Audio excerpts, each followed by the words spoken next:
Pretty amazing day of shooting. You know, what's great about this, it's based on reality. I mean, you've got a driver, you got a passenger playing the game. I mean, just a weird thing to be sitting and hearing and feeling all the senses from one car and then driving the same car basically in the simulator at the same track at the exact same time. You know, typically you're out here for a TV commercial and it's like 10 mile an hour, doors locked, windows up, and you're just putting around. We're plus 100 on every straightaway that we could get, inches apart, sliding, smoking the tires.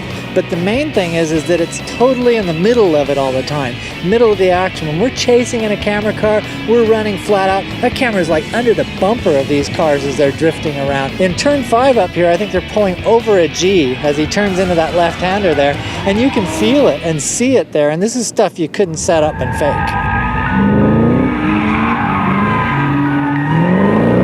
Laguna Seca is a very demanding track. It's one of those road courses that I really enjoy.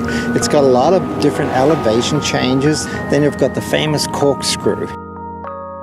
You know, you can't even see, when you turn in left into that corner, you can't see the apex for the right side of that corner down the hill. As you make that left over the top of the corkscrew, you're turning against the sky. You know, you're literally dropping out of an 8-story building as you go over the edge there. You obviously are familiar with Laguna Seca. How do you think that'll help translate into the virtual version of Laguna Seca in Gran Turismo PSP?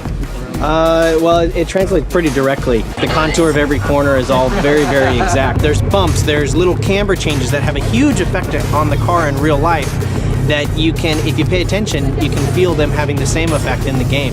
You know, you got all the key things here. When you come down the corkscrew, you have the oak tree here in Monterey, just like you do on the screen, you know, in the simulator. So it's really amazing. You can actually use the game to learn racetracks. As a driver, as an enthusiast towards cars, and just to be able to be out here at Laguna Seca, any opportunity you can get, it's a good day. You know, every one of these cars that we had in a lineup here were incredible. You know, I drove the Corvette today, 630 horsepower. You got 4 cars that are absolutely running flat out around Laguna Seca, and when everything works like it did, it's just fantastic.